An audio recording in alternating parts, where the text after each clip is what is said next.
Bon les frères, vous m'avez demandé des formats plus longs sur YouTube, chose promis, chose due. Je vais vous faire des formats plus longs. Aujourd'hui, on va parler du 11 possible pour dimanche prochain face au Torino. Le 11 que j'aurais aligné si j'étais le coach. Avant toute chose, on va commencer par analyser les joueurs qu'on a recrutés, les joueurs qui sont partis, ceux qui ont fait une bonne prépa et ceux qui ont fait une mauvaise prépa, et les jeunes qu'on a à notre disposition.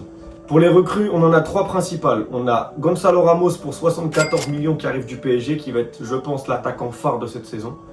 On a Mario Gila en provenance de la Lazio qui est arrivé pour 30 millions et Sakun Diawara en provenance de 3 pour renforcer un petit peu la défense et les jeunes. En deuxième point, on va du coup prendre en compte les jeunes. On va du coup avoir Sakun Diawara qu'on vient de recruter pour renforcer un petit peu la défense. On va avoir Alpha Joe Cissé que je ne fais que de vous parler sur TikTok et en short sur YouTube. Ce joueur, c'est juste un crack. Il va être terrible et j'espère qu'on va le voir souvent cette saison. On a Komoto et Camarda que j'espère voir dans la rotation avec Gonzalo Ramos. Pour les joueurs qui ont fait vraiment une très bonne prépa sur les 4 premiers matchs, on a eu du coup l'Inter, Celtic Glasgow, Chelsea et Manchester United. Les joueurs qui ont fait une bonne prépa, j'en ai sélectionné 4. Il y a Chukwueze qui arrive en tête de liste. Il nous fait une prépa juste monstrueuse.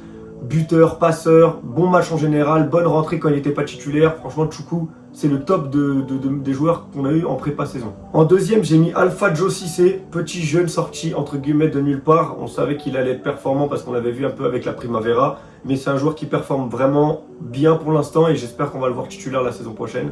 En troisième place, j'aurais très bien pu le mettre en 2, c'est Gonzalo Ramos. Il est déjà buteur et 2 fois passeur face à Manchester.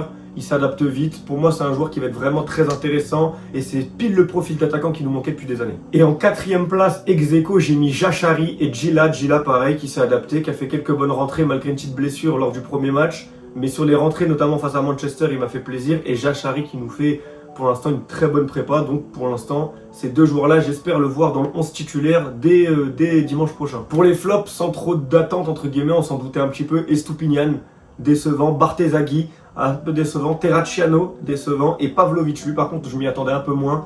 Je m'attendais à un Pavlovic un peu patron comme on a eu certaines périodes de la saison dernière. Là, Pavlovic, sur les 3 matchs de prépa, c'est une catastrophe. Donc franchement, je pense que Pavlovic va être très compliqué. Pareil pour le 11 de départ, on va prendre en compte les joueurs qui sont en manque de rythme. Il y a Rabiot, il y a Pulisic qui s'est blessé et il y a Mike Maignan. Donc ces 3 joueurs-là, déjà, on ne peut pas forcément compter sur eux dès dimanche prochain. Donc on va devoir se passer d'eux pour le premier 11. Donc dans les cages, je vais mettre Toriani du coup, qui fait une très bonne prépa, qui m'a impressionné. Il y a encore des petits trucs à régler, mais je pense que c'est un jeune qui mérite sa chance. Donc je pense que je le mettrai titulaire pour le dimanche prochain. Dans la défense composée de 3 défenseurs, on va retrouver Gila à droite, Gabia en centrale qui devrait normalement être de retour et Pavlovic, il n'y a pas mieux, donc je pense Pavlovic sur le côté gauche. Pour ce qui est des 4 milieux de terrain, sur les côtés, on va retrouver du coup soit Bartezaghi, soit Selemakers si on écoute la rumeur d'Amorim. De l'autre côté, Chukwueze, pour moi c'est indiscutable, vu la prépa, il mérite d'être titulaire. Et au milieu de terrain, Jachari Modric, 2 joueurs qui ont fait une bonne prépa, donc ça devrait le faire. Et pour ce qui est de devant, numéro 9 central, Gonzalo Ramos. Et juste derrière lui, sur les ailes, en espèce de numéro 10, on va avoir Alpha Joe Cissé sur le côté gauche. Et sur le côté droit, Ruben Loftus-Cheek qui fait une prépa correcte. C'est pas une très bonne prépa, mais en attendant Pulisic, ça peut dépanner. En tout cas, dites-moi ce que vous en pensez de ce 11, de ce que vous pensez des analyses. Et si vous kiffez les vidéos un peu plus long format sur YouTube, etc., faites-le moi savoir en commentaire. Abonnez-vous, likez. Forza Milan!